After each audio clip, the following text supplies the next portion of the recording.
Hey everybody, I'm Doug, that's Connor, and this is the Bethel School District Presents podcast, and this week we are on location at Bethel High School. Connor, Bethel High School recently recognized as a distinguished school by Project Lead the Way. Yes, it was. And for those who don't know, Project Lead the Way is the leading STEM organization providing curriculum across the nation. And Bethel High is actually the only school in Washington State that's a distinguished school. Bethel High currently offers 3 PLTW course pathways: computer science, engineering, and biomedical science.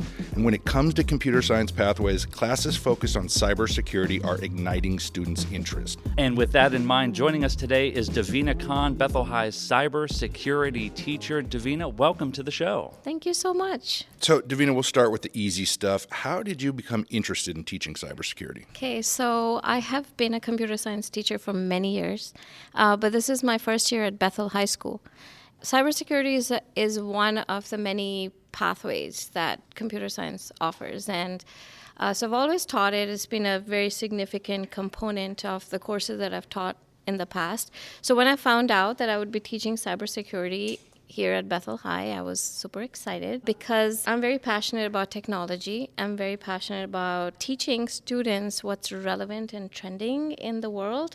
So, no matter what line of work students go into, they are going to be connected to some aspect of cybersecurity. I am one of those kind of people who likes to teach kids what's like new and relevant and trending, so I don't get bored and so students don't get bored. I love that you don't want the students or yourself to get bored. What are students learning in this class? So we are learning how to keep information secure and safe at a personal level, at a organizational level, at a digital level. We have certain industry standards that we try to cover in class. Through our various curriculums, we learn about physical and digital security measures, privacy concerns related to data collection, social and economic implications of privacy in the content of safety, law, ethics. And we talk about vulnerabilities in the digital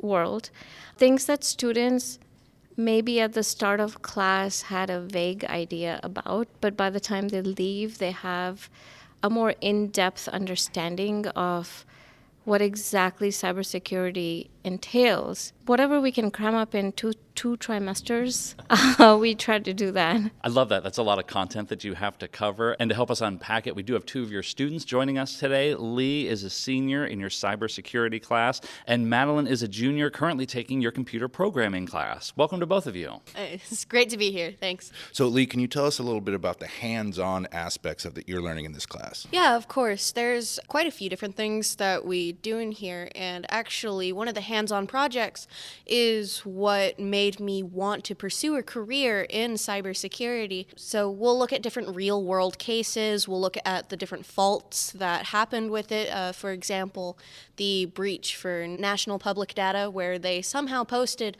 their passwords to their data log right on their homepage. Or we also looked at the Matt Honan case, and we learned how that changed the entirety of cybersecurity. And even going through the PLTW things, that shows you like how to use like an actual computer to look into the more depths of where it would be, such as how to configure a firewall, things that most people just kind of won't notice. I love that you're getting those real-world examples. Connor and I actually talked to a different class in middle school called Medical Detectives, and they had kind of real-world examples that they would work through. And I think that's got to really be helpful as you're learning something as intricate as cybersecurity or a medical profession. Madeline, let's have you join the conversation and tell us a little bit about your experience with the hands-on experience. The hands-on experience for my computer programming class is a lot different than like my other classes, which is kind of surprising with it being digital. My class has a lot more hands-on stuff than like a science class, and I love it. It has definitely helped me fully decide to go into like computer programming as a job and like something computer-based. And we've already discussed a few of the cool projects you guys are working on this year, but Davina, could you tell us about a few other exciting projects or things you guys are working on or will be working on? Yeah, sure. So Like Lee said, we of course do a lot of case studies, but in addition to that, we have done some role play activities where students were put into groups and they had to take on a role of a stakeholder in an industry and come up with an innovation and then examine the various cybersecurity vulnerabilities of that product.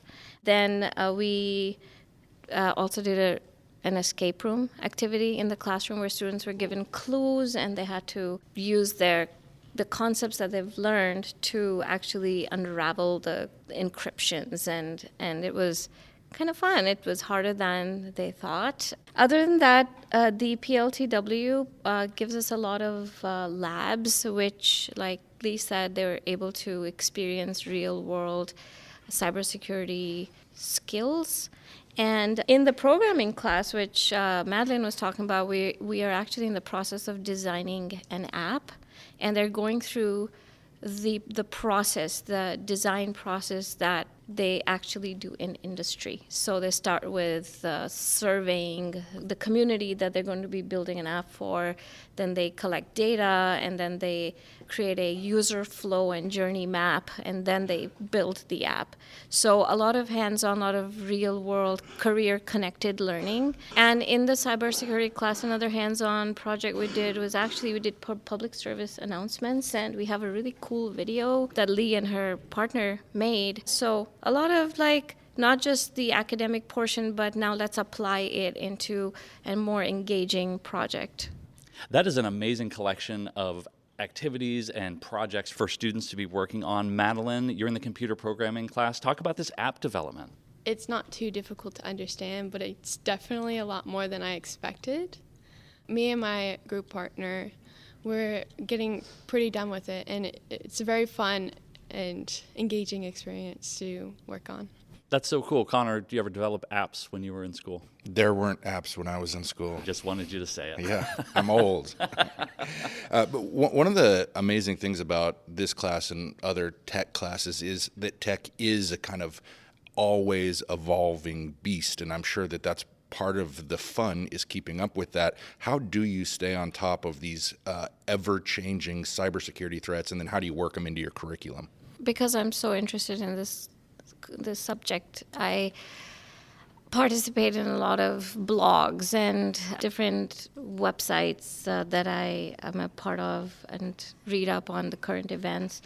And sometimes I get a notification and I'll pause the class and say, hey guys, guess what? There's a security threat that's happening right now. I'm like, okay, so let me tell you what's going on and how this is connected to what we're learning. It's just a very exciting subject. So it's not hard to stay current in it. I mean, you hear about all these vulnerabilities and threats and new ways that people hack and all of that every day in our lives. It's part of our new digital world. So it's not hard to keep up with what's happening, but then tying it into curriculum, that part is actually the most fun part, and it makes learning very relevant. I bet. I mean, it is one of these subjects that you can't avoid. It really affects everyone. If you have your data out in the world, someone is trying to get it, and we need people to kind of be the shield against that. And I love that you're getting the kind of high-level stuff that people who maybe want to pursue this as a career will need, but also getting that baseline, these are the ways you can avoid getting hacked type of stuff. It's good for everybody, I think. Yes, and so to tie it into my computer programming class, now these students are going to be developing an app, and cybersecurity is a huge part of ethics that comes into it, where they will be collecting data. And so what is ethical, what is lawful? Yeah, Lee, for you, what's it like? I assume other classes, like let's say a history class, that's not really content that's going to be changing day to day. What's it like being in a class where at any moment there could be new stuff you're going to learn because something just happened in the world? I'd say that this is my favorite class for the year. There's just always something new going on. I'm able to almost set my own pace. Of course, we have like the class pace that everyone is supposed to be at a minimum. However, I am also still given a lot of freedom to be able to go ahead and further my own learning, which definitely helps. And Davina, we've touched on this a few times throughout the conversation, but can you take us back a little bit to Ignite and explain a little bit more about what that actually is? So Ignite is an organization. What it does is we recognize the fact that there are fewer girls in STEM. And we want to create some kind of a platform where girls can get excited about STEM fields. So there's actually very few girls in computer science, which is quite a shame because they are so creative, as you can see from our conversation today, and they need to lend that spirit into computer science and innovation. So Ignite has been very instrumental in bridging that gender gap. And now with us being a chapter here at Bethel High, we are going to be connecting our female students to professionals in the industry through Ignite, take them on field trips, workshops, and on January 30th, we go on our very first workshop to Bates Technical College in Tacoma. And I'm taking 20 female students from my programs, and we're going to go and have some wonderful hands-on experience there with some professionals. And they're also going to be doing a panel and talking about their stories and how, as women, they navigated through this male-dominant industry and are very successful, hopefully inspiring the girls to take on a similar path. That's excellent. And Madeline, for you, what does this opportunity mean? This opportunity means that I can get introduced into people who are successfully in their computer-based jobs or just their STEM jobs. I don't get to see too many females in those, and that will definitely be inspiring. I love that. Very cool. Lee, same question for you. What the Ignite program would mean to me, being able to see that people in action. And I feel that that's one of the most important parts about here. Of course, it's inspiring girls to go into these. However, it's also providing an opportunity to, instead of just simulating the real world, you can see the real world. You can see how they work, how they navigate through their job through a male-dominated area. And in turn, it's very inspiring to those who otherwise would have lacked the confidence to be able to go into said spaces, thinking maybe they weren't enough. Well said, Lee. And I'm going to stick with you and ask you, because you got a couple of tech novices here with Doug and I. What's something that people like us or other novices in the tech world can do to keep themselves safe from cybersecurity threats? In order to keep yourself safe and secure, one of the most important things is you really don't want to share any personal data, or at least as little personal data as you can, because it might be scary, but every single move that you make online is tracked, it is documented, and it is part of your digital footprint. Every post, everything you send, be it through DMs or just anything, search history, cookies, what you like. So try and make sure that you read through your privacy policies, your terms of service, instead of actually skipping them, because they are very important. Also, be aware of different, for lack of better words, scam. There's a lot of malicious people out there who don't have your best intentions at heart. Make sure you double check your URLs or where that email is coming from. Don't click on suspicious links from people that you don't really know, or things that feel out of place. So it is important to understand that you need to kind of be on your toes when you're online. So don't share your personal information. Don't click on links that are given to you by strangers. Make sure you double check different things so you can avoid things like typo squatting. What is typo squatting? Typo squatting. Oh, okay. So people are very prone to making spelling mistakes, especially when they put in their URL. Typo squatting is when someone buys a domain name that is a very common typo for a link. A good example of this was a study that I saw that was done, I believe, by 2 college students who were just killing time, and they bought the domain name for faceboo.com. This is a true story. Within about 1 or 2 hours, with what they did was they made this site where you put in your username and your password, and once you do that, they'll send you to the real Facebook, but it kept a data log of all the usernames and passwords that they got, right? Within about 2 hours, they had thousands of usernames and passwords to different people's Facebook accounts, which just kind of shows you how easy it is for someone to take advantage of people in order to get this sensitive information in which they can then use to sell things like your data, or they can even blackmail you with things like ransomware.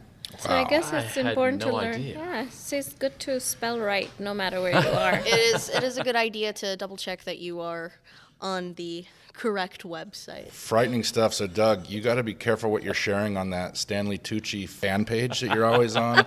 I had no idea. Thanks for sharing all of that, Lee. And Madeline, for you, you've actually talked about it a little bit already, but what are your plans post-high school? You said they involve computers in some way. In the beginning, I wanted to do some like game programming, and now that I know there's so much more for just programming, I definitely have to reevaluate. Games is always a pretty shiny destination, but yeah, once you kind of have the whole internet laid at your feet, there's a lot of programming that needs to be done. And Lee, for you, what are your plans post-graduation? I actually want to go to get a bachelor's degree in cybersecurity and hopefully get all the certificates that I'll need. And from there, I'll figure it out. I do plan on going to work as a cybersecurity technician. Would that be the correct term? Oh, there's so many Make your own. So term. many titles. Just make your own. A consultant. Whichever pays the most.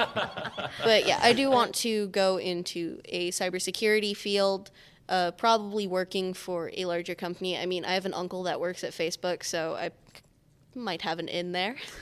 If not, you can always check out Facebook. I heard that as well. Or make your own. Face B. Definitely could. Well, thank you again, Davina Kahn, Bethel High School's cybersecurity teacher, along with two of her students, Madeline and Lee. Thank you all for being here, and we will be back next week with another brand new episode. Don't get hacked this week, everybody.